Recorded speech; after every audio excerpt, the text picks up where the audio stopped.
Purchase your tracks today.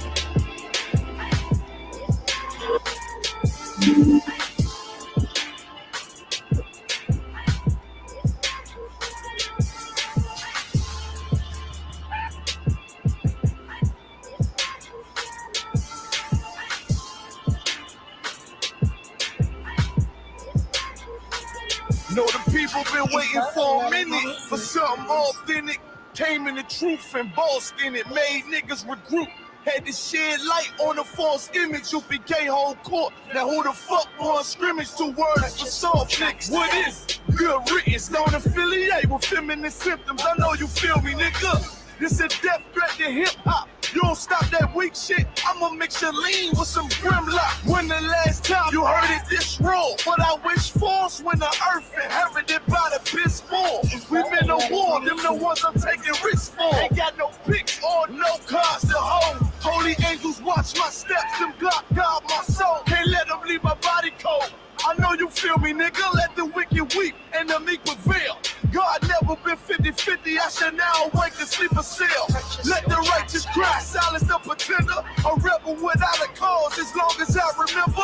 Not taking the kingdom, the only thing on my agenda. Can't avoid me, nigga. Middle finger to the ones that try to destroy me. Revenge and beauty, I'm a beast. I told the bitch she can't eat, let she join me for dinner. My God ain't got no regard for a sinner. One call fall on him like timber. I know you feel me, nigga. In the eyes of terror, I stand still. Go to work for the colony, bring it back to the anthill. Plus everything I drop heavy as an anvil. Show you how to stand like a man in this damn field. I know you feel me, nigga. Fuck equality, it gotta be one man win and the rest lose. Wave devastator, I'm calculating my next move. UPK with real niggas seek refuge. Body shots for pause, that'll get you bruised. My niggas whole ranker, check your little attitude. I came to fuck up your mood on your little holiday like I'm Mr. Scrooge. Resurrected from the grave, walking from the fall. Visions in my eyes, gripping the mic, screaming God bless the underdog down by the letter.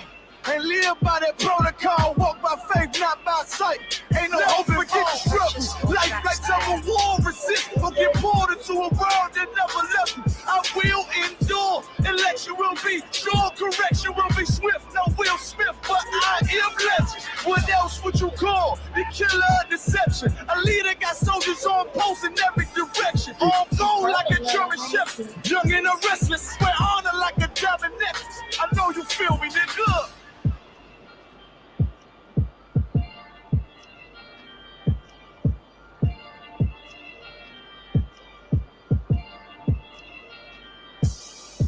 Purchase your tracks today.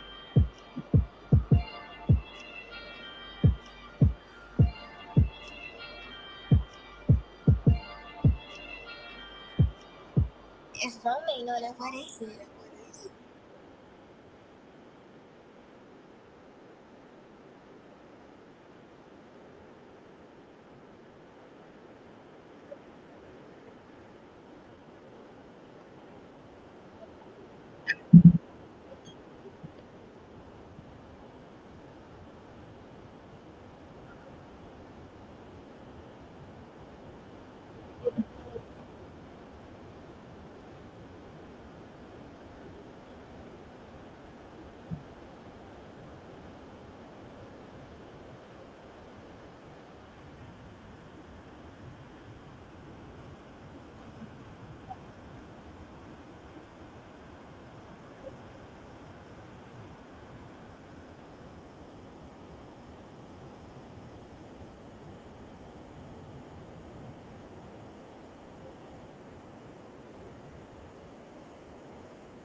Shalom, Israel.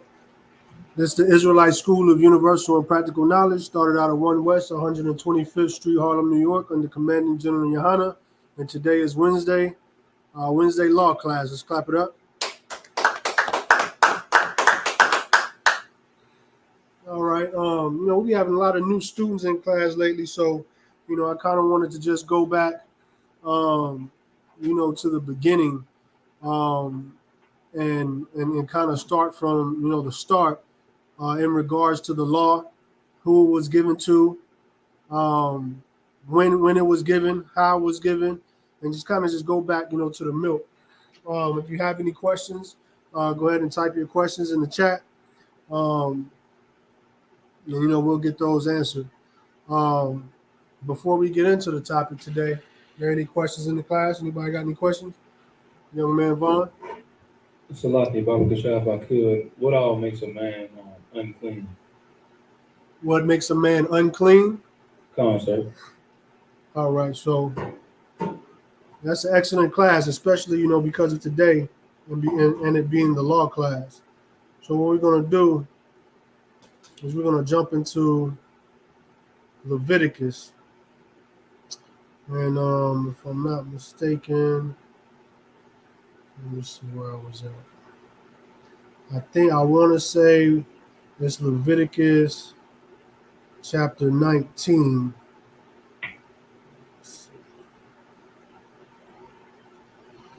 Chapter 19. Let's see.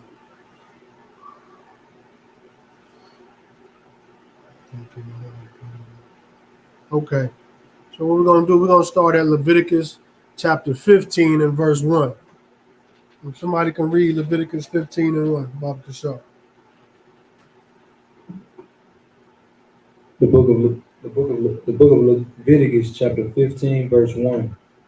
And the Lord spake unto Moses and to Aaron, saying, verse 2, speak unto the children Israel, and say unto them, when any man have running issue out of his flesh because of his issue, he is unclean. All right, so this is the Lord speaking to Moses, okay? And the Lord told Moses to speak to who? Israel. No, he said speaking to everybody. He said speaking to who? Everybody. No, Salaki, you was on point. Oh. Verse 2. Who did he tell him to speak it to? Israel. So he's giving the law to the nation of Israel. There's nobody else included in these instructions that the Lord is about to give. These are laws that the Most High is telling Moses to give to the children of Israel. Continue, and it says, when any man hath a running issue out of his flesh, because of his flesh, he is unclean. Does anybody want to give it a shot what it means when it says a running issue?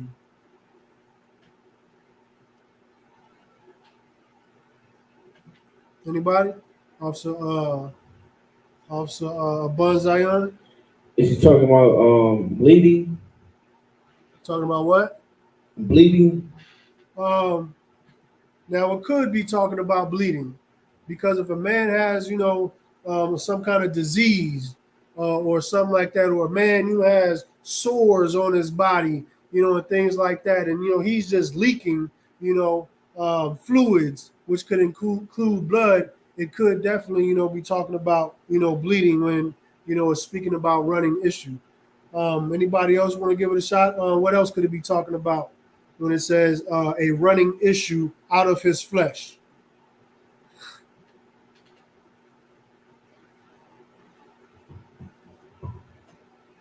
So like about Michelle, if I could, like a runny nose, like mucus builder. No, I wouldn't say so much as a runny nose, because if that was the case, everybody be unclean. Running noses and things like that are common. You understand? Um, so no, not like a runny nose or mucus or anything like that. Um, Now, a running issue would be like bodily discharge. Okay.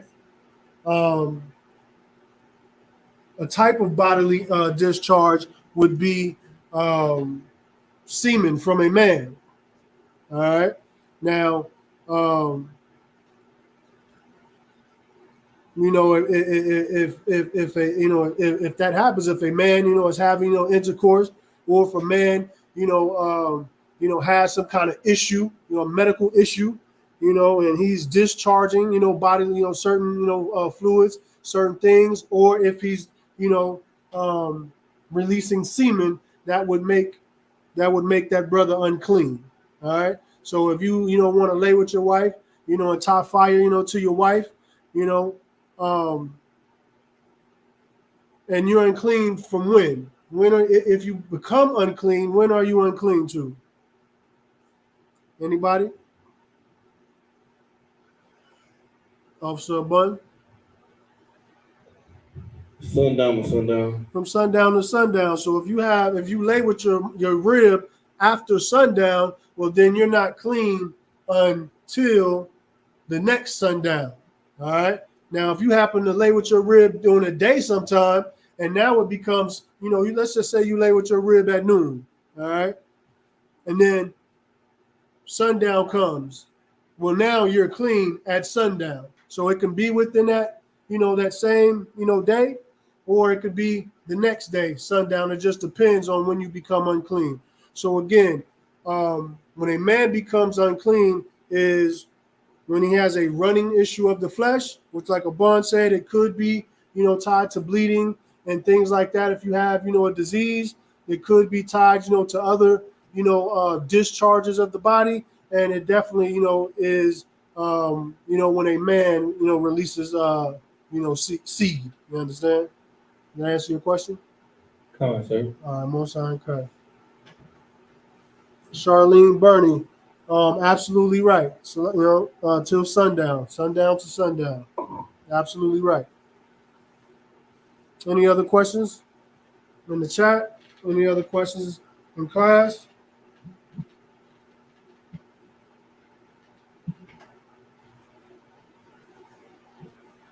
All right, so let's go ahead and get into it again. Today is a law class, so we're going to get into, the law. Now, again, that was an excellent question, because you put it right on the issue that I wanted to jump into today. Now, again, what we brought out is that the Lord was giving these, laws unto Moses, and Moses was tasked with giving these laws to the children of Israel. All right.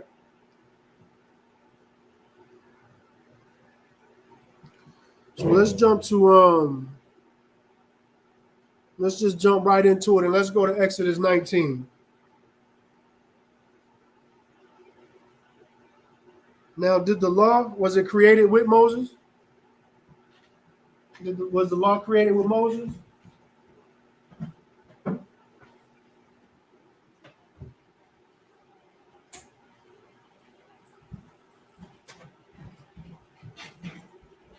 So when Moses got on the scene, is that when the law of God was created?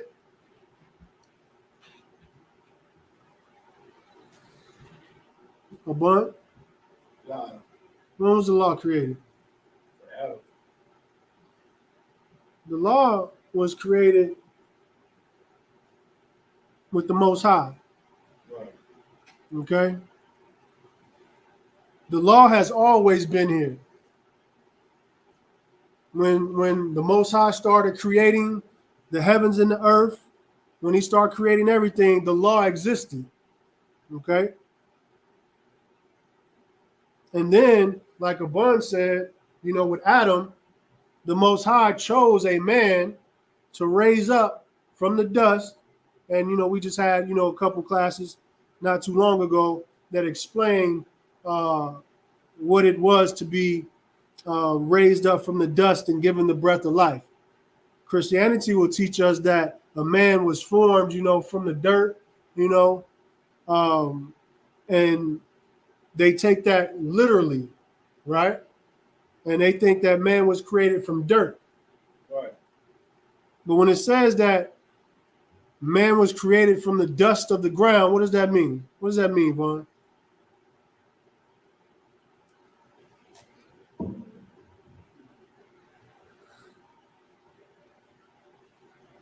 Just think of it, make it practical. Like today, we get it out the mud. You know what I'm saying? We come from the dirt. We getting it out the dirt. What does that mean? It mean, go ahead. You want to give it a shot? So like if I could, he was pretty much just living his own way. He was in a low state. Okay? He was in a low state. And what does it mean by a low state? He was without the law, like you say. He was living, his own way. He was and today we would say someone that's in the world, right? It was a man that was in the world. And the Lord chose a man out the world to give the law, statutes, and commandments to, right? Well, to give the law to unto Adam, right? So the Lord took a man that was living low, that was in the world, that didn't have the law, that didn't have the knowledge of the Most High, and he gave him the knowledge. And that's when he gave it to Adam. Okay? Now we go into the children of Israel, right? Now we know Moses, we all know the story of Moses, right? And Moses was born. Then Moses, was put in the river, by his mother. Then he was found in the river by, Pharaoh's daughter. He was raised up in Pharaoh's house, right? Now, just like the Lord chose Adam, the Lord saw fit for him to choose another man. And now the Lord happened to choose Moses, right? He chose Moses to free the children of Israel out of the land of Egypt. Because just like we were and we are in bondage here in America, we were slaves and we were in bondage in Egypt, right? And so the Lord chose Moses to lead the children of Israel out of captivity in Egypt.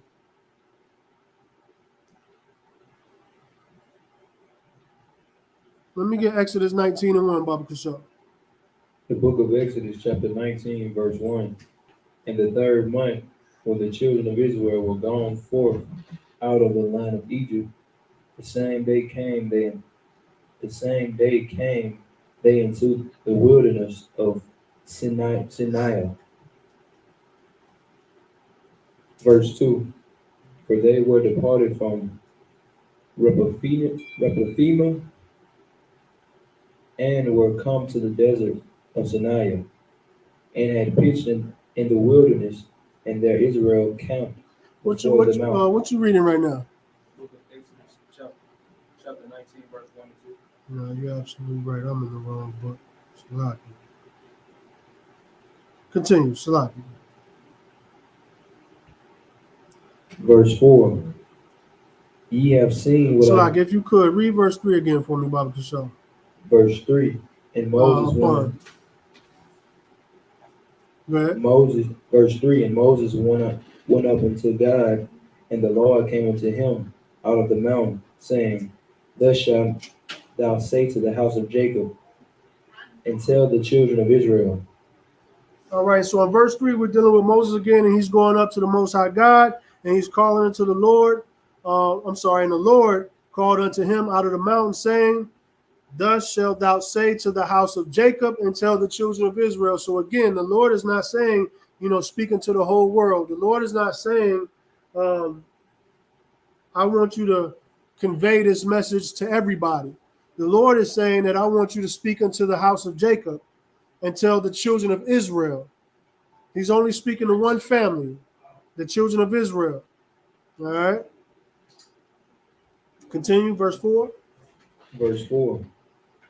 Ye have seen what I did unto the Egyptians, and how I bare you on eagles' wings, and brought you unto myself. So the Lord is telling Moses, you see what I've done unto what I did unto the Egyptians, and how he carried the Israelites and brought them unto the Lord, how he carried them out of Egypt. The Lord is saying, look, you know what I did for you. Read. Verse 5. Now therefore, if ye will obey my voice indeed, and keep my covenant, then ye shall be A peculiar. peculiar treasure unto me above all people, for all the earth is mine. So the Lord is saying, you seen what I did for you when I brought you out of Egypt. And now he's saying, now if you will obey my voice and keep my commandment, that you should be a peculiar treasure unto me above all people. Now, what do they teach us today? They teach us that all men are created equal, right? They say everybody is created equal. They say we all bleed the same. They say no other, race is better than the other race, right? Well, in the Bible, what we just read, the Lord said, if you obey my voice and you keep my commandments, then you should be a peculiar treasure unto me above all people. What does the word peculiar mean? Does anybody know what peculiar means?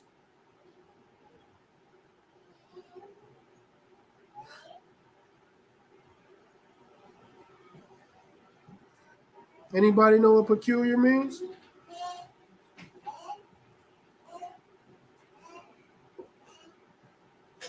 Right. Salaki Baba Kashab, if I could, the word peculiar means strange or odd, unusual.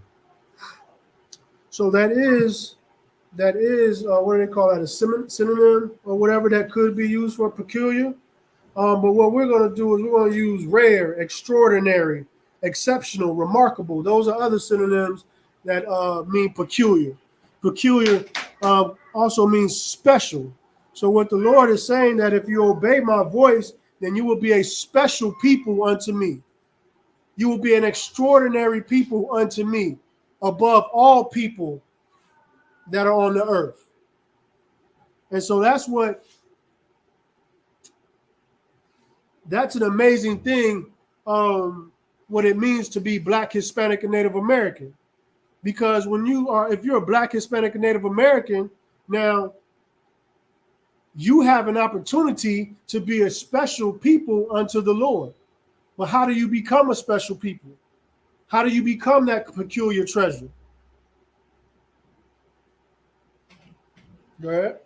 Salaki Baba Kashab, if I could, by keeping the law, statutes, and commandments. By keeping the law, statutes, and commandments. Right here, it says in verse 5, if ye will obey my voice.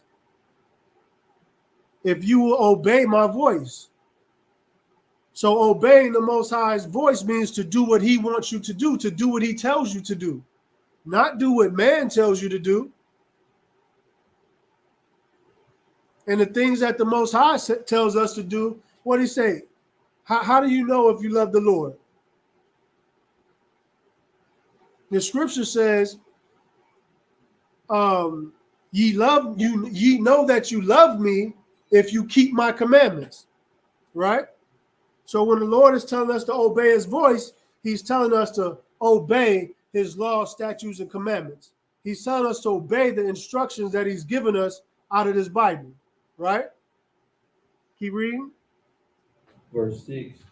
And ye shall be unto me a kingdom of priests and holy nation. A kingdom of priests.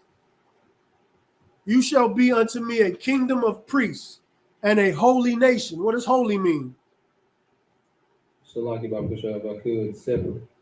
Holy means separate, to set apart, to be different than other people.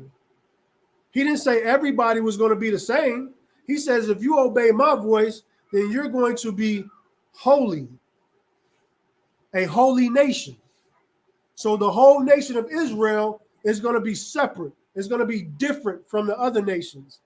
And what are the things that sets us apart from these other nations? What is it that's going to make us a holy people? What is it that sets us apart from everybody else on the face of the planet?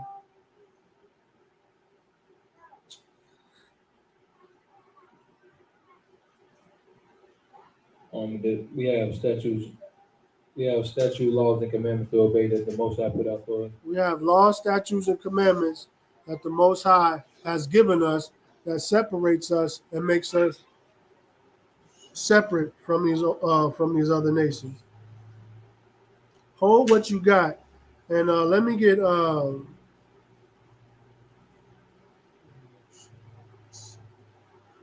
book of Deuteronomy.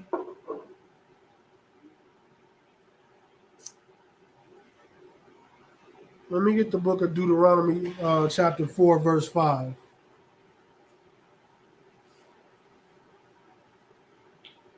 The book of Deuteronomy, chapter 4, verse 5. Behold, I have taught you statutes and judgments, even as the Lord my God commanded me, that ye should do so in the land whither ye go to possess it. Keep reading. Verse 6. Keep therefore and do them, for this is your wisdom and your understanding in the sight of the nations, which shall hear all of these statutes and say, surely great nation is a wise and understanding people. So we just read in the book of Exodus that if we obey the voice of the Most High, that we would be a peculiar treasure, that we would be a holy nation, that we would be set apart. And so now when we jump over here to Deuteronomy chapter 4 and verse 5, he says, keep therefore and do them.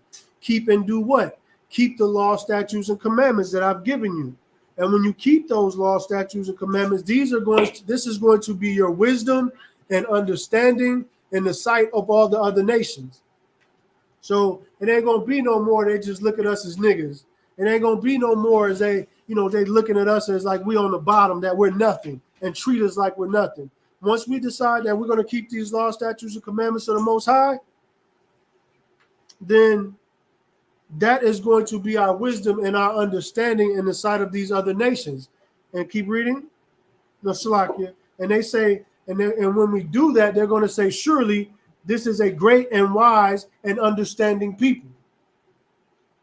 The Lord is not asking, anything of us that's difficult, anything of us that's hard. The Most High is saying, listen, just do what I tell you to do. Do what I tell you to do, and you're going to be above all people on the face of the earth. You're going to be a treasure. You're going to be a holy nation. You're going to be wise. You're going to be understanding. People are going to look at you and say, this is a great nation, just by keeping the law, statutes, and commandments that the Most High gives us. You understand? Let's go back to Exodus. The book of Exodus. What we was at, 19 and what? Chapter 19 and 6. All right. Book of Exodus, chapter 19, verse 6. And ye shall be unto me a kingdom of priests and a holy nation. These are the words which thou shalt speak unto the children of Israel. Verse 7.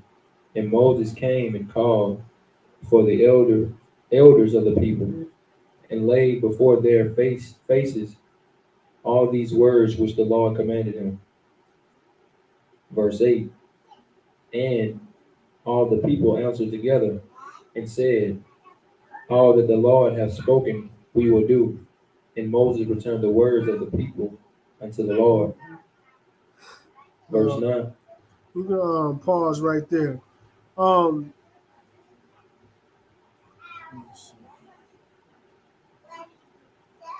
and so, I'm going to jump to Exodus 32 for me. 32 and 1. The book of Exodus, chapter 32, verse 1. And when the people saw that Moses delayed to come down out of the mount, the people gathered themselves together unto Aaron, and said unto him, up, make us gods, shall which shall go before us. For as for this Moses, the man that brought us up out of the land of Egypt, we wot not what is become of him. All right, so we didn't jump to Exodus 32. Now, this is when Moses, he has went up to Mount Sinai, all right, and the Lord has given Moses the laws to give to the children of Israel, all right. And now Moses goes up to get these laws from the Most High God, and when he's coming back, and now the people, they're saying, Moses was up there for a while, right? But Moses was up there. Salaki, I forgot how long Moses was up there. But he was up there getting the laws, all right. And now the people saying, "Well, Moses been up there for a while. We don't know what happened to Moses." All right. So now they go to Moses' brother Aaron, and they telling Aaron, they like, make us gods, which shall go before us. For as for Moses, the man brought us out of the land of Egypt, we don't know that's what become of him. All right. So now, because Moses has taken a while, now what they're trying to do is,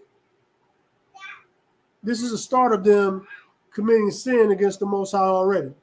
All right. Moses went up there to get the laws, and when Moses come down, before Moses come down, they're getting scared. They don't know what happened to Moses. It's like, we don't know what happened to Moses. So again, they go to Aaron, and they telling Aaron, make us gods, right? Keep reading verse 2. Verse 2. And Aaron said unto them, break off the golden earrings which are in the ears of your wives, of your sons, and of your daughters. So now when Aaron is telling the children of Israel, like, give me a gold. All right, now Aaron's going to start collecting the gold from the children of Israel. Read. And bring them unto me. Verse 3. And all the people break of the golden earrings which were in the ears, and brought them unto Aaron. Verse 4. And he received them at their hand, and fashioned it with a graving tool, after he had made it into a molten calf, and then said, This by thy gods of Israel, O Israel, which brought thee up out of the land of Egypt. So now what Aaron has done is he's collected the gold. He's took a tool, and he's crafted a golden calf. And the Lord already said, thou shalt not have no other gods before me, correct? Right. And so what the children of Israel did, Moses was gone for a little minute. And before Moses could even get back, they didn't already turn their backs on the Most High, and they didn't created them a golden calf to worship. They're not worshiping the Most High God. They're building an altar for this golden calf and going to start worshiping this golden calf. Read. Verse 5. And when Aaron saw it, he built an altar before it. And Aaron made a proclamation and said, Tomorrow is a feast of the Lord. Verse 6. And they rose up early of the morrow and offered burnt offering, and brought peace offering. And the people sat down to eat and to drink, and rose up to play. Verse 7. And the Lord said unto Moses, Go, get thee down, for thy people which thou broughtest out of the land of Egypt have corrupted themselves. So the Lord told Moses, man, listen, you need to go down there and talk to them people that that I done just brought out of the land of Egypt, because they have corrupted themselves. Read. Verse 8. They have turned aside quickly out of the way which I commanded them. The Most High said they turned away quickly. They didn't waste no time. The Lord just brought the whole nation of Israel out of the land of Egypt, brought them out of captivity, brought them through the wilderness, provided them with food, provided them with light. You understand? And they didn't see this miracle that the Most High has done for them. They didn't see everything that the Most High has done for them. And now, because Moses hasn't returned as quick as they would like, now they done went to Aaron and told them to build them a golden calf, which they can worship. And the Most High seen that. He said, go down to them people. They corrupted themselves. They've turned their back against me quickly from the way that I commanded them.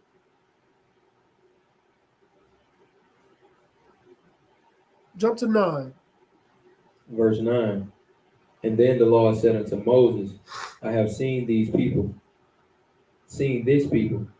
and behold, it is a stiff-necked people. The Lord said, behold, I didn't see these people. These people are stiff-necked people. Right? The Lord said these are hard-headed people. They don't listen.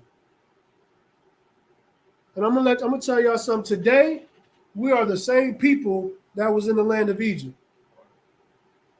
We're the same people that are living today are the same ones that were in the land of Egypt, that were taken out of Egypt, that were right here building a golden calf, turning their back on the Most High God. Right. Why do I say we're the same people? Because listen, we know through the scriptures when we pass away, we go up to the Most High, we get judged, and we come right back on the earth. So them people that were turning their back against the Most High, it's the same people that are turning their back against the Most High today. Matter of fact, let's go ahead and get that. Let me get John chapter 9, verse 1. The book of John, chapter 9, verse 1. And as Jesus passed by, he saw a man which was blind from his birth. Verse 2. And his disciples asked him, saying, Master, who did sin, this man or his parents? So when Yahweh was walking, they had seen a man that was blind since his birth. And so the disciples said, well, why is this man blind? Who committed sin? Him or his parents? Now, let me break that down for you. They were asking, what sin did this man that was blind since birth committed? If he was blind since birth, what sin could that child have committed? Right? So what the scripture is telling you, this is a regeneration scripture. This is a scripture letting you know, right, that when you pass away, you go get judged and you come right back into earth. Continue reading that. That he was born blind. Verse 3. Jesus answered, Neither hath this man sinned nor his parents, but that the works of God should be made manifest in him. Verse 4. Right. No, you can stop right there. So again, they were saying, did this man, commit sin? And then because he committed sin, when he came back and he was born, is that why that he's blind? All right. So again, we pass away, we get judged, we come right back in the earth, right? So again, we are them same people that were in Egypt committing these sins against the Most High. And today we're doing the same thing. We see all these things, that the Most High is doing for us. I mean, you in the Christian church, they just praying. Oh, the Lord done blessed me with this. Oh, the Lord done blessed me with that. Oh, the Lord done did this. And then they turn right back around and do what? Turn right back around and commit sins against the Most High. And it's the same thing that they were doing in Egypt. They seen all the miracles that the Most High was doing. And even though they seen those miracles, very quickly they turned and they start turning their back against the Most High and going against the way that the Lord commanded them to do.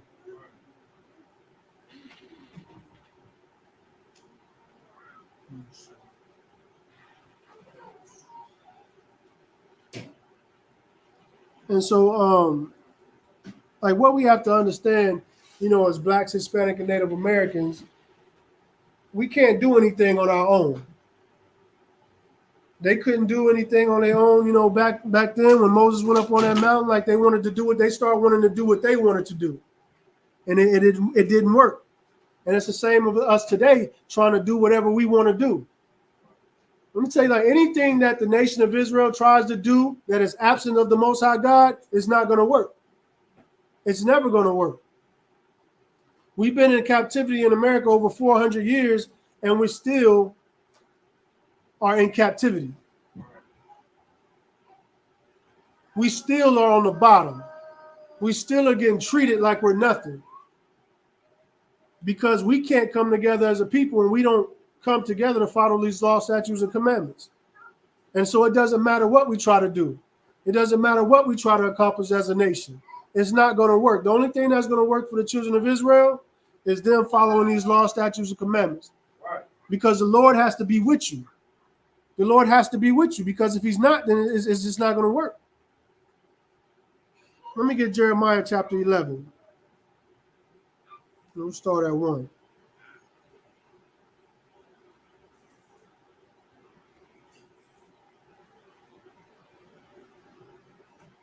The book of Jeremiah, chapter 11, verse 1.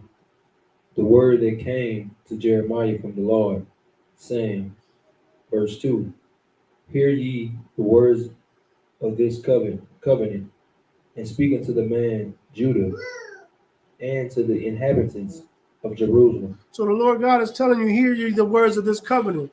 The Lord is making a covenant. He's making it with who? He's making it with the men of Judah, and he's making it with the inhabitants of Jerusalem. So the Lord has, the Bible has a habit of, saying Judah, Israel, Judah, Jerusalem. What is that saying? That's encompassing the whole Israel, the northern kingdom and the southern kingdom. Because the nation of Israel, we make up how many tribes? 12. We make up 12 tribes of the nation of Israel. All right. You got the northern kingdom. All right. And you got the southern kingdom. And so the Lord is making a covenant with the nation of Israel, the northern kingdom and the southern kingdom. Verse 3. Verse 3.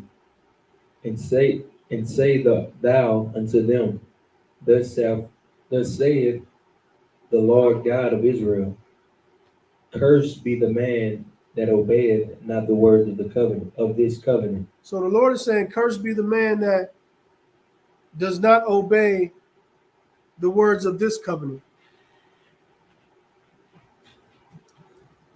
So like you have an option. Like we have an option as a nation of Israel. We can choose life, we can choose death. Right? What does life and death mean? What is life? According to the Bible, what is life? Anybody? Go ahead, sis. Got that microphone right there. War? No, not war. Anybody else? Right. Is it on like flesh and soul? Life is being able to live without curses. Right? Because when we sin against the Most High,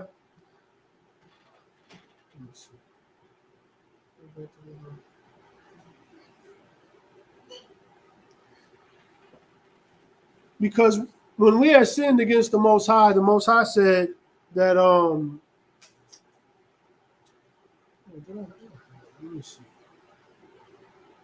okay, when we sinned against the Most High, that's when curses and judgments had came upon the children of Israel, right?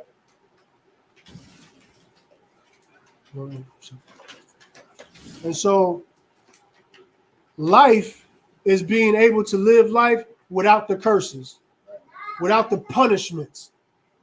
You understand? And without the judgments of your actions. Because when you live in life, or when you have life, you're not what? You're not doing what?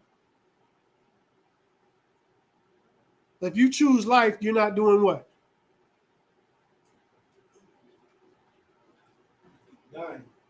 You're not dying. And you're not committing sins. Right?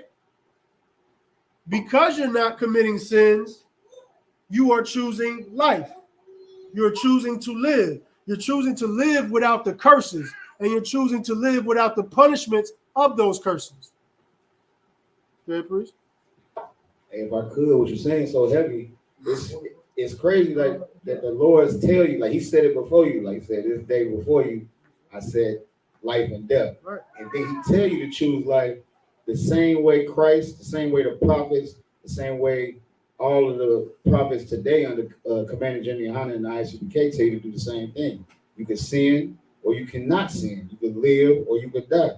So it's just heavy that you know what I'm saying, like that the Lord broke it down the same way, then told you the game plan, like this is what you need to do to live or go ahead and get the belt. Absolutely. And that brother's 110% correct. And the Lord even goes further. He says you can choose ye this day life or death, blessings or curses. Right. So we have an opportunity to choose how we want to live. We have an opportunity to live, or we have an opportunity to choose death. And the way we choose to live is to keep these laws, statutes, and commandments. And if we choose to sin against the Most High, well then, like the scriptures say, like death is promised. All right.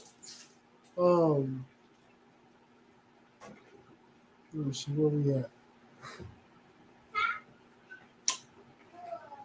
And one of the heavy things is, let me get Romans 15 and 4. You know, this Bible was given to the children of Israel as a guide to help them, you know, to live their life. A guide, Romans 15 and 4, a guide to show them right from wrong, blessings from curses, teaching them what to do, what not to do. And so this right here is our guide, and it's for us to learn to how to live today. It's a guide for us to teach our children how to choose life. A guide for us to be an example. A guide for us to be an example to allow our children to have a shot at life. You know, everybody, when they talk about breaking generational curses, what's the first thing they mention? Priest? Generational wealth. Generational wealth. Everything in this life is about money, money, money. The way you break up out of, you know, your condition is money. Money ain't never been able to save nobody. Right. Don't get me wrong, money definitely, you know, can help your family, put you in a better position, allow you to live comfortable. But what does it do for you spiritually?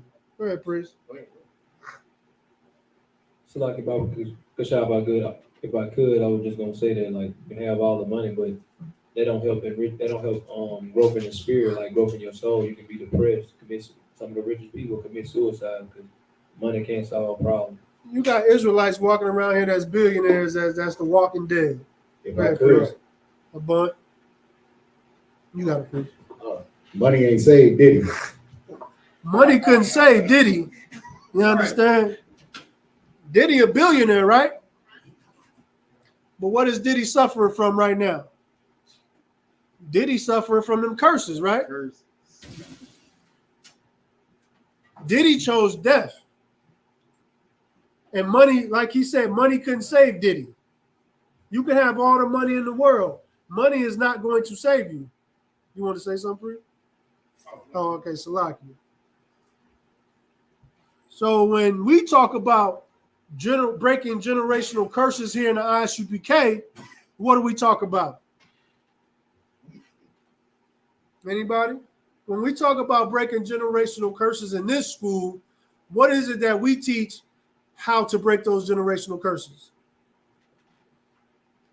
Young man? So like if Baba Kishab I could obeying the laws, statutes, and commandments that the Most High put out for us to obey as a nation. Absolutely.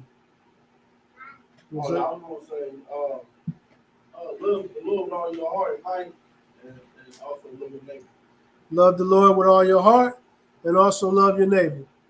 Though that's the commandments as well. Right. So Vaughn summed it up. You know, we teach our children and we teach our brothers and sisters the way we're going to break these generational curses, the way we're going to get up out of this hell is to keep these law, statutes, and commandments. Right. That's the only thing that's going to work for the nation of Israel. Right. Money ain't going to save you. You know, OnlyFans ain't going to save you. Facebook ain't going to being a social media influencer ain't going to save you. Only thing that's going to save you is coming back to the Most High, keeping the law, statutes, and commandments. That's it. And that's thus saith the Lord. Right. Let me see. Give me that Romans 15:4 real quick. The book of Romans, chapter 15, verse 4. For whatsoever things were written aforetime were written for our learning. So, Salaki, go ahead. That we through patience and comfort of the scriptures might have hope. So the scripture says that the things that were written aforetime, they were written for our learning. These scriptures right here, they were written for so we can learn today how to live, how to break these generational curses. Right. What to do, what not to do. Right. How to do it, when to do it. Right. Go ahead, priest. If I could, that precept's so heavy because it says to comfort you.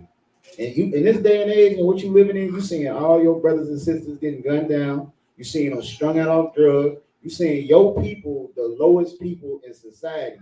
But the scriptures say that y'all gonna rise up out of that and rule the earth if you get back to serving your God. That should comfort you as a black or brown man. Hey, that's it. Get that brother a hand. And like he said, you know, it says what was written aforetime,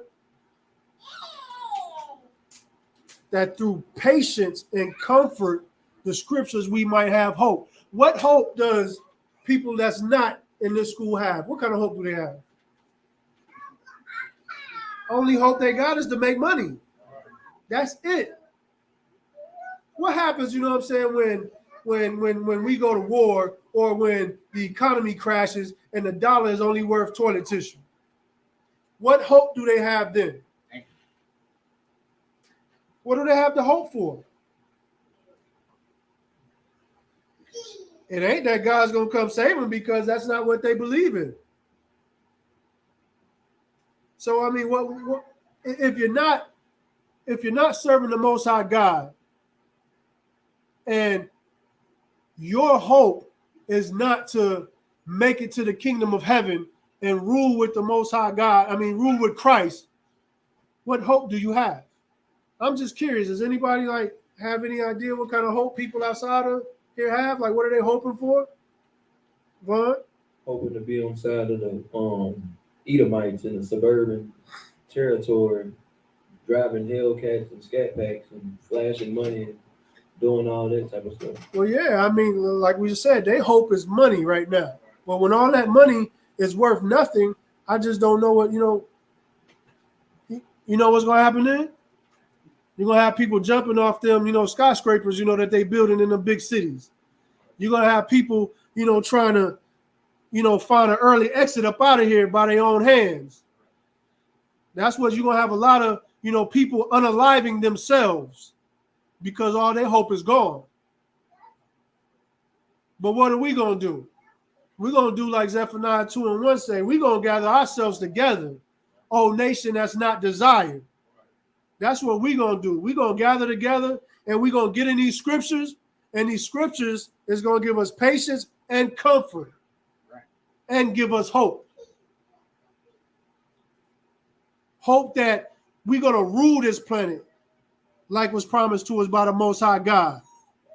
That it's going to be another kingdom that comes after this kingdom that leaves. And when Christ's kingdom comes, our hope is that Black, Hispanic, and Native Americans is going to rule the world, and we're going to rule the world forever. Ain't that what the scriptures say? So when it talks about that we may have hope, that's that hope that it's talking about in that Romans 15. So all these things that are written aforetime, this is what we need to put our energy into. This is what we need to put our mind into. This is what we need to be focusing on right here. Because it's going to come a time when you can't go in HEB no more, and buy, that them chicken breasts. There's going to be a time you can't go in HEB, and buy whatever what it is, a cereal, milk. There's going to be a time where HEB is not going to exist anymore. What are people going to do then? We're not born farmers, right? We're not out here going to, it's like gather our own food, make our own food. We're not doing that. So what are you going to have? You're going to have people trying to go in other people's homes, trying to hurt them to try to survive because they don't have no hope, because they're not going to gather themselves together. They're not going to lean on the brotherhood. They're going to go off and try to find a way of survival, and the way they survive is to unalive somebody and try to take what they have, because they don't have these scriptures. These scriptures is not meant for them. These scriptures are for the Israelites. For the Israelites to have the comfort, the patience, and the hope. Who was the law given to?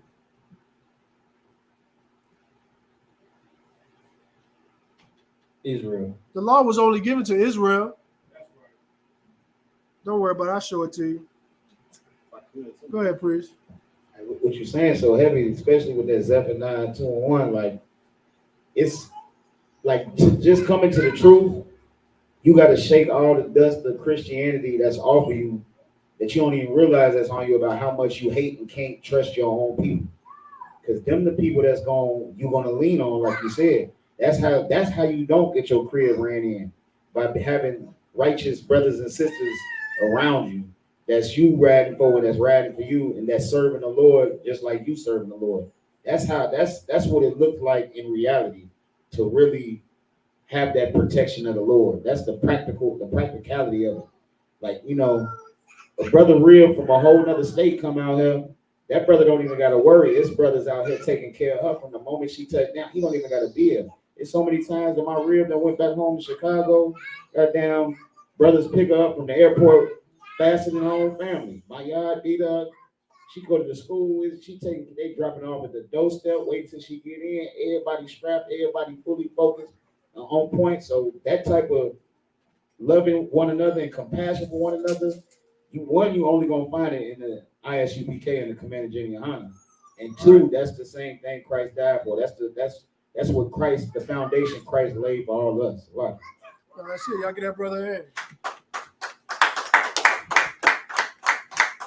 And that's the foundation, you know what I'm saying, what Christ, was teaching to the children of Israel. Now, we have to love one another. Listen, when we was coming up, and I know a lot of y'all, come up like I come up, we ain't have much. We come up in the inner cities or wherever we come up in, we ain't have much at all. But we had our family, and we was always happy. We was always going to spend the night at grandma's house.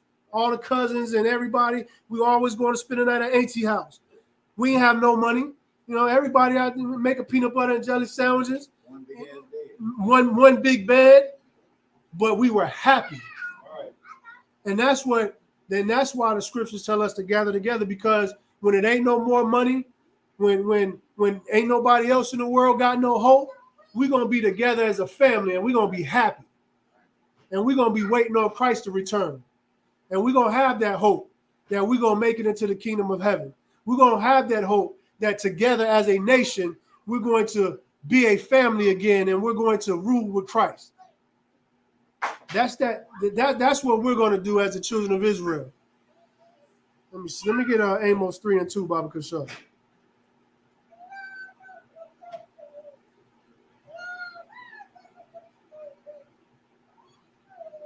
Listen, as Black, Hispanic, and Native Americans, we ain't never needed much. We ain't never needed much at all. The one thing that we always grew up saying, we don't need much, but we do need each other. Right. And that hasn't changed. And that's always going to be that way. At Black, Hispanic, and Native Americans, we're going to need each other because we're the most hated people on the face of the planet. There's nowhere in the world you can go that anybody besides Commanding General Yohana is going to teach you that you're an Israelite and that the Lord only loves you. And that if you keep his commandments, that you're going to be above all people on the face of the earth. There's nowhere on the face of the planet that Black, Hispanic, and Native Americans can go and learn that. These other nations not going to teach it to you because these other nations, they want to keep you sinning against the Most High God. Hell, I can't even go buy, a pack of candy, without reading it, and it got pork gelatin in it. You got to be a scientist. And I brung that up to say that these other nations, they do these things intentionally because we're not thinking about, oh, I'm eating these Lucky Charms with these marshmallows in it, but the Lucky Charms got pork gelatin in it. Now my cereal full of pork, my candy full of pork. Certain drinks that I drink got pork in it. And these are little things that they do to keep the children of Israel sinning against the Most High God because they don't want you coming back to the Most High. If they can keep you in sin, what does that mean? That means that they can always stay in rulership. That's what they think, that they can always stay in rulership if they keep us sinning against the Most High God. Go ahead, priest. What's crazy too is that pork is cheaper than vegetables. Listen, pork is cheaper than vegetables. We always say, we never said that the so-called, European man was dumb. Nobody ever said he was dumb. He's smart. And so he does all these little things, these little tactics. He does all these, wicked things and things that we really don't pay attention to keep us at the bottom. I mean, look at all this music. The so-called European man, the one that's living over there in Israel right now, with the yarmulkes and all of that. They own the media. Right. They own these TV stations.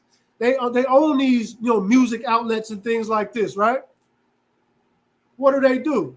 They want to put black men rapping about killing each other, and they want to make that the most played music on the TV, on the radio.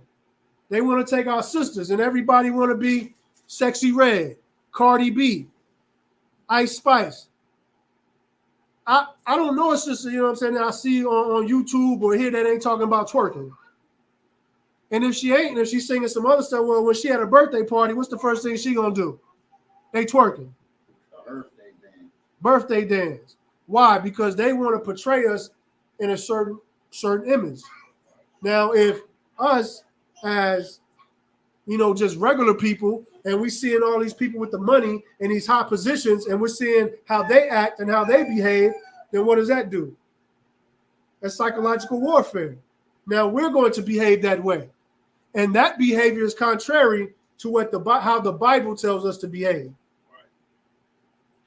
Bible tells women to be humble, cover themselves, be modest.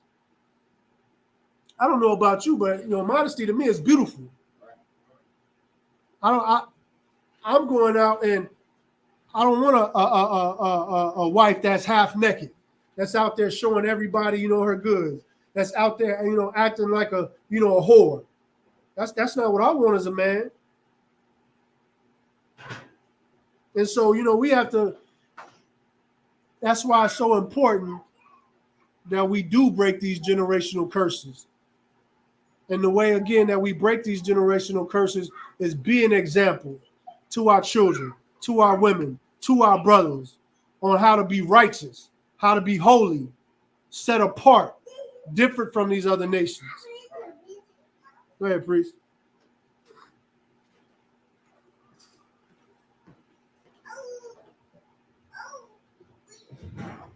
It's like cool. You're saying it's so heavy because the law and the statute and the commandments, they was given to us to be modest people. Look what's going on right now. You said Sexy Red, Cardi B, Ice Spice. You know, twerking is the new thing now. You know, or a woman show her behind. But that's so beast like. Even from the dressing, that's so beast like. You want to show your whole body off. The Lord, He made the law, statutes, commandments for us to be practical people, for us to be modest people, for us to be, civilized. Not like the oppressor who is the goddamn devil the Bible speaks of. You know what I'm saying? Because he teaches our people how to be a beast like him. You know what I mean? What you saying is so heavy tonight because the law, statutes, commandment is very important. That's right. And like we brought out earlier, these laws and statutes and commandments, were given to us, to be a wise and understanding people. And the scripture, it breaks it down specifically, wise and understanding people in the sight of the other nations. So the other nations can look at us and say, surely these are a wise people. And all we got to do is keep the law. And the scriptures say the laws are not grievous. I agree. At all. I mean, if we can't, stop, doing drugs, if we can't stop committing adultery, if we can't stop doing, committing murder, and all of these things, well, it's going to be a rough time for the nation of Israel. It's not hard to not kill your brother. Right. We doing all these things right now because of the oppression that we suffer from. Right. We so oppressed, the brother can't even get a job. And now because he get out of prison and can't get a job, he said, well, I got to feed my family. Right. And how does he feed his family? Well, in the same neighborhood that he lives in, and he sees a brother that's just like him, what is he going to do? Rob him, kill him, so he can get ahead. Because of the oppression. That's how we are in this kingdom. And that's also a part of breaking those generational curses. Right. Not wanting to kill our brother. Right. Not wanting to go to the strip club and throw money, at our sister that's dancing on a pole. She oppressed, so what is she willing to do? She willing to take off all her clothes and let a perfect stranger put his hands all on her and degrade him by throwing a wad of money at her, smack her in the face with it, and throw it on her body. Right. Because she's oppressed. Right. The scriptures say oppression maketh a wise man mad. Right. It's madness for a brother to want to kill another brother. It's madness for a brother and sister to sell drugs to their own people. It's madness for a woman to feel like she has to go sell her body to support her family. It's madness. But oppression maketh a wise man mad. And without the law, that's what we suffer from here in America. That's why it's so important what the Israelite School of Universal Practical Knowledge is doing. Right. Trying to raise our brothers and sisters up from the dust. That's right. Raise them up from a low state. Right.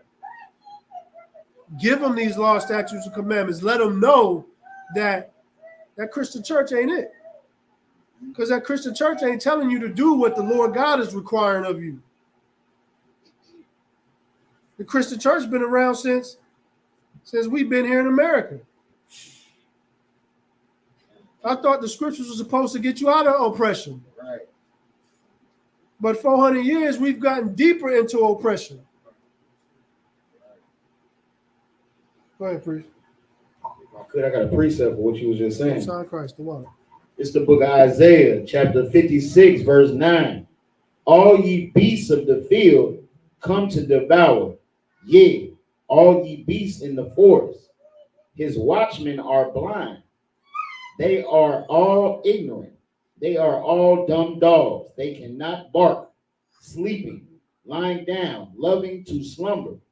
Yea, they are greedy dogs, which can never have enough, and they are shepherds that cannot understand. They all look to their own way, everyone for his gain from his quarter. That's right. And so, what the priest is going to expound on that? No, I was just basically was exactly what you were saying, priest. Like these Christian churches, they can't watch out for the people. Right. They not the shepherds of the Lord's flock. They greedy. That's right. They out there chasing the bag. I don't know how we don't understand now. The man name is Creflo Dollar. You think he's gonna get you with the Lord, or you think he's gonna finesse you? That's right. No, that scripture was heavy because it talks about how all the beasts of the field look to devour us. Every nation on this face of the planet looks to prey on the nation of Israel. Right. They'll prey on us with their products because they know as soon as we get some money, what we gonna do? Well, we going shopping. I need them J's. I need that Gucci. I work at McDonald's, but I need that new Gucci. All of these nations prey on us. Right. Have you seen a corner store that is run by anybody besides an Arab? And if you've seen one or two, is it common to see a corner store in any state that you go to, in any city that you go to, and it's not ran by an Arab? Right. Gas station. Gas stations. Nail salon. Nail salons ran by who? Another nation of people. What are they doing? They preying on Black, Hispanic, and Native Americans. Beauty supply. Crazy. Beauty supply is insane. Beauty supply store is insane. Go ahead, priest. Now they got the colleges down here. Push more people down. You got what? People from the hall. From Nepal? Right. They're down here now oppressing our people. Listen, everybody comes to America because those are the beasts of the forest that come to devour us. Right. Because what they know is they're gonna get some money from the Black, Hispanic, and Native Americans. They're gonna get some money because our money don't go to our people. We have a hard time. We really have to be locked in, to support Black on Black businesses. Right.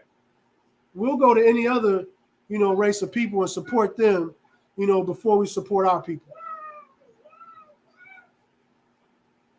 How long do they say the Black dollar stays in the Black neighborhood?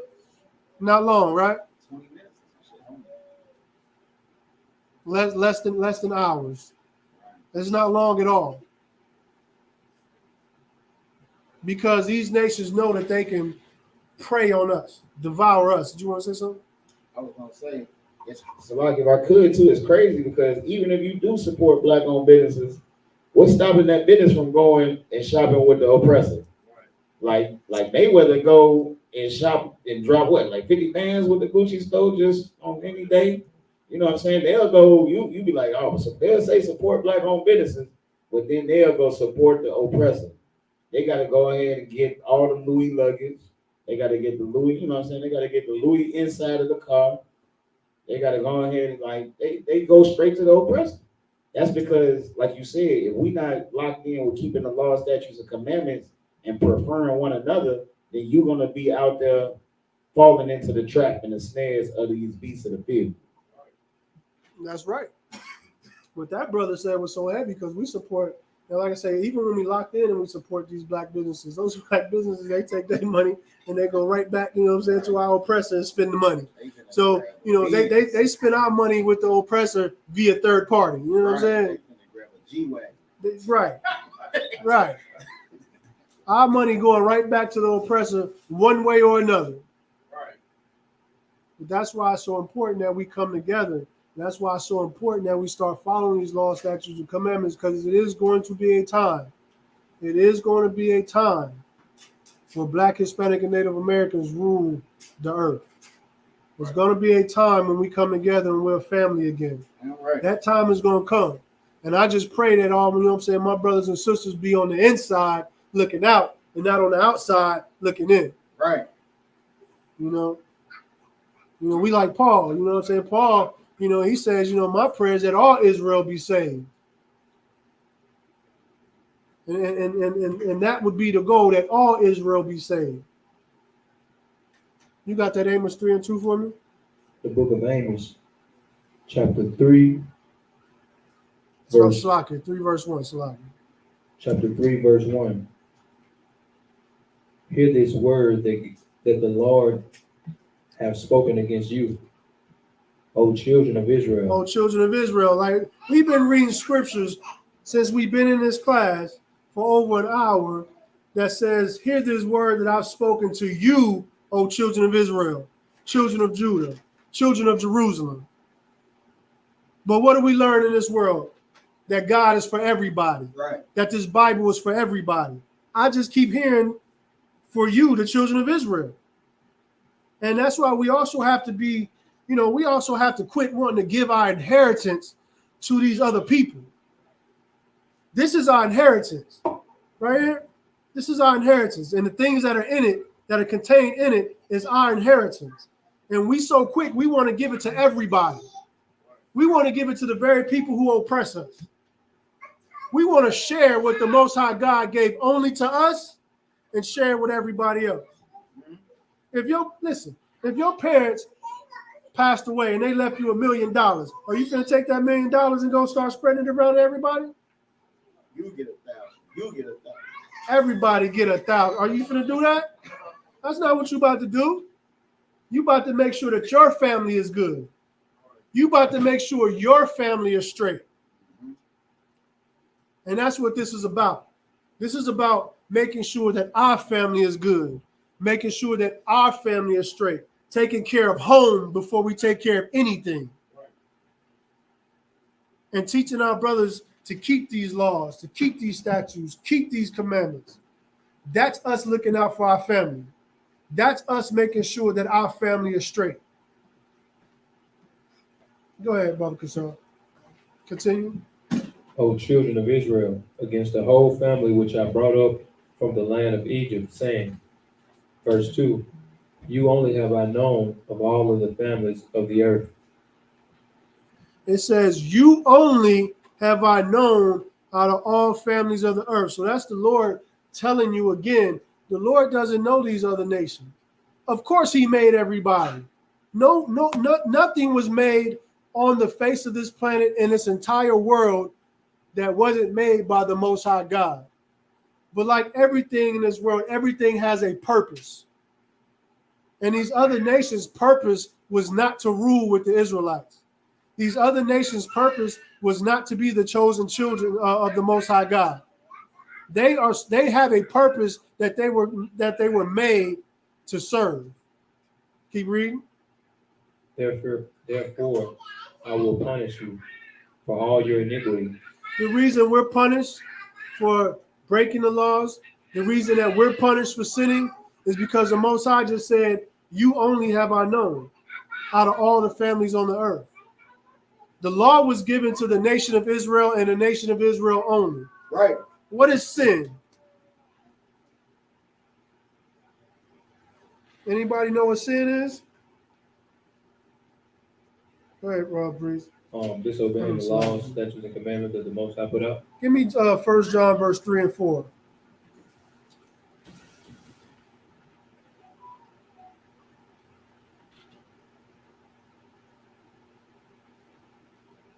And you were right. You were right, huh?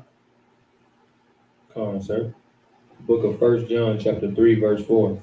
Whosoever cometh sin transgresseth also the law. It says, whosoever committeth sin also transgresseth the law. So what that is saying is sin is when you break the law.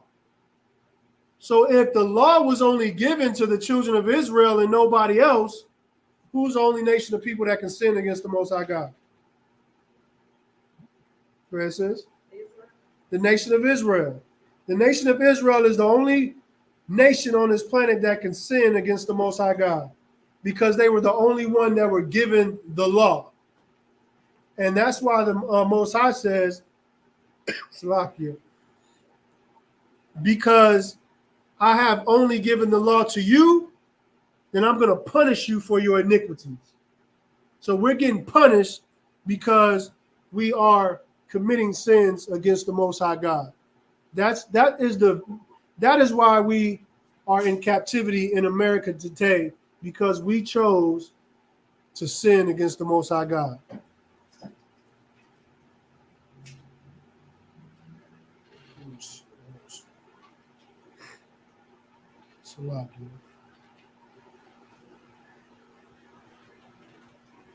And just to go back when we was talking about, like these things aforetime were written for our learning. What does it mean to learn?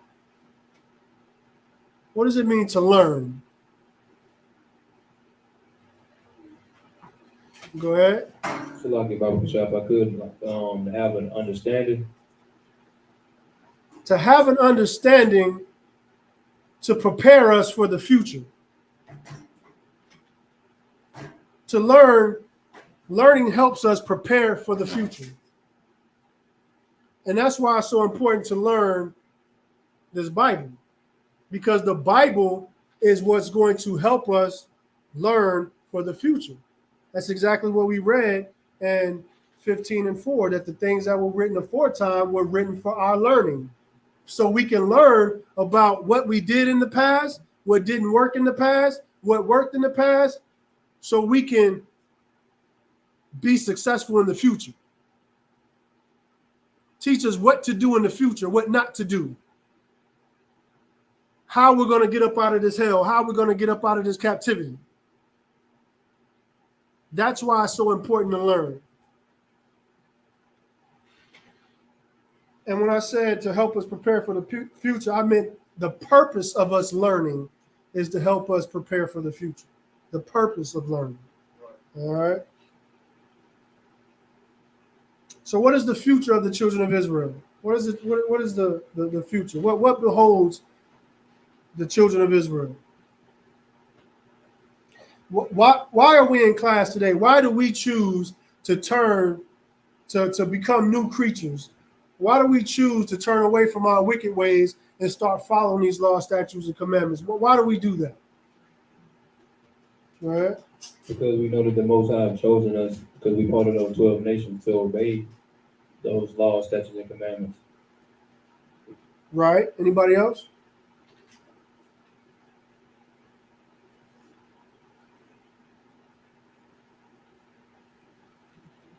Anybody else? So the future, Salaki, I done forgot my own question. Salaki, my mind went blank. What I just asked, Juan? He done forgot too. Somebody help me out. What question I just asked? Was it what is the future of the children of Israel? Right. So the future, of the children of Israel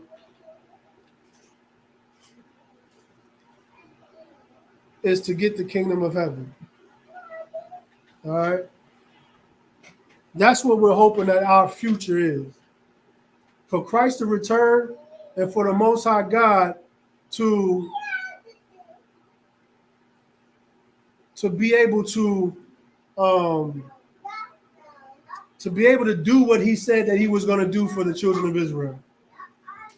When he made the first covenant, we broke that covenant, and when he gave us the second covenant.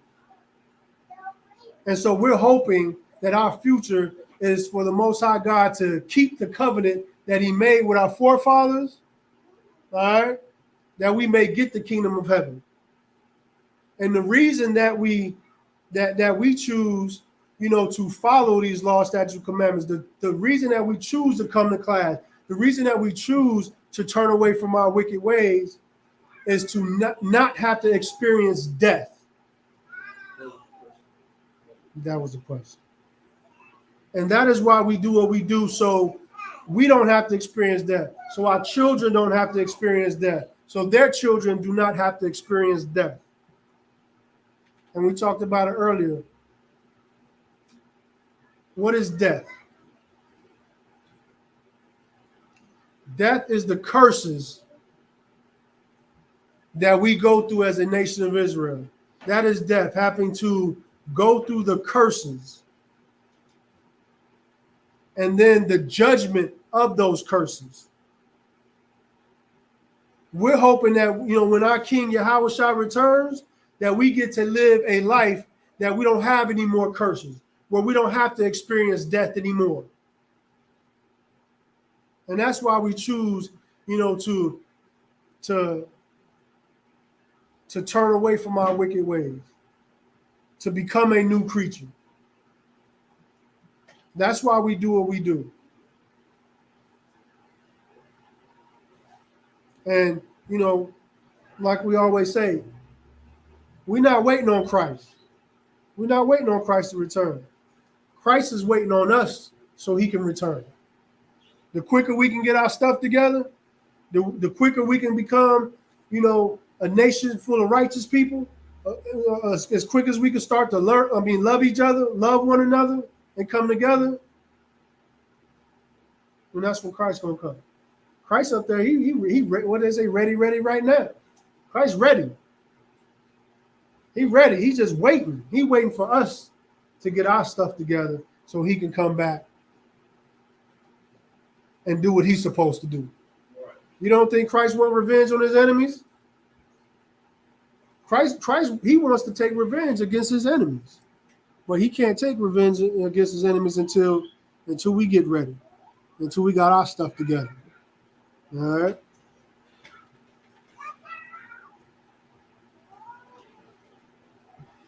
Let me get Romans 8:28.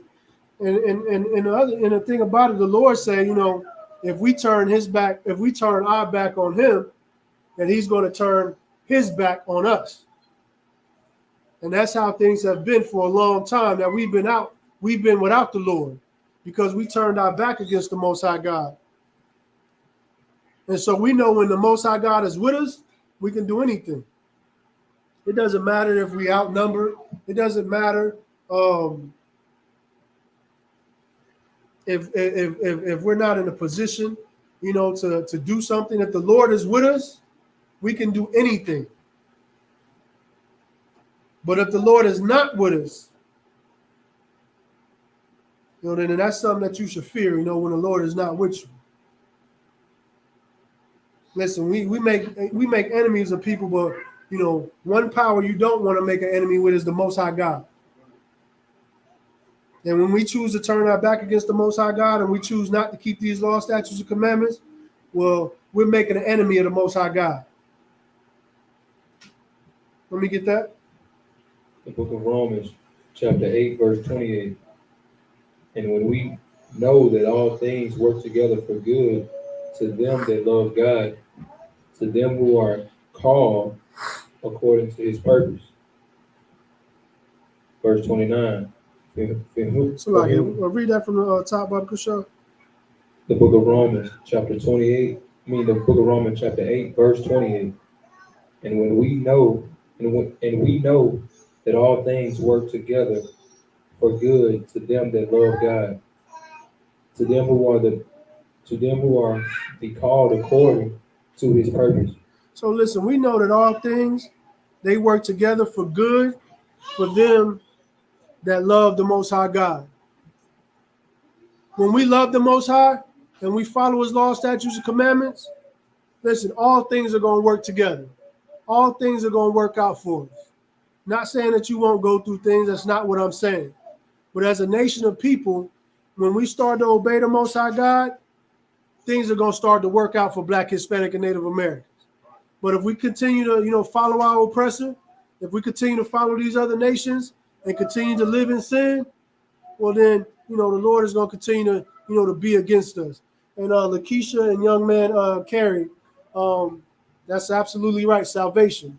When we ask, what is the future, of the Israelites, salvation was absolutely correct.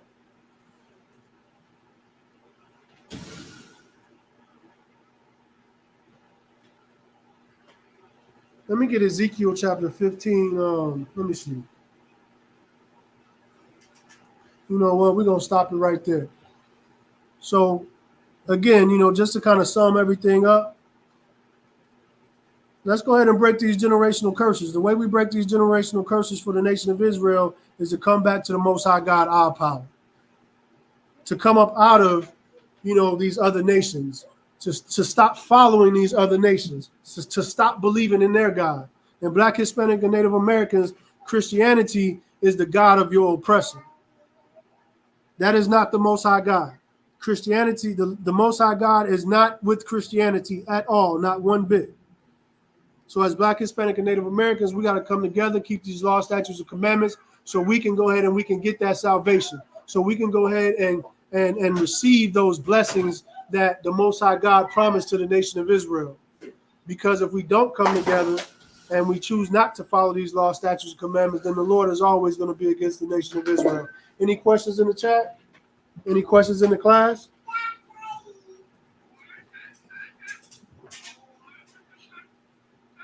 Anybody got any questions? Amaya, you got any questions? You sure? Yeah? Okay. All right. All right. If there's no questions in the chat,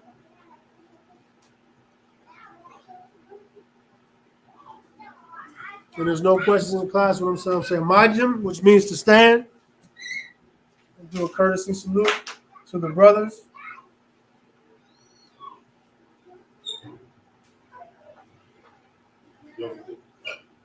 Individual Majum Shabbat, Majum, Barak, Yahba Shem Yahushua Barakatah. Yaji Matah. Sorry, we're going to turn face to sisters, give a courtesy salute to the sisters. Individual Majum Shabbat, Majum, Barak, Yahushua Barakatah Shem Yahushua. And with that,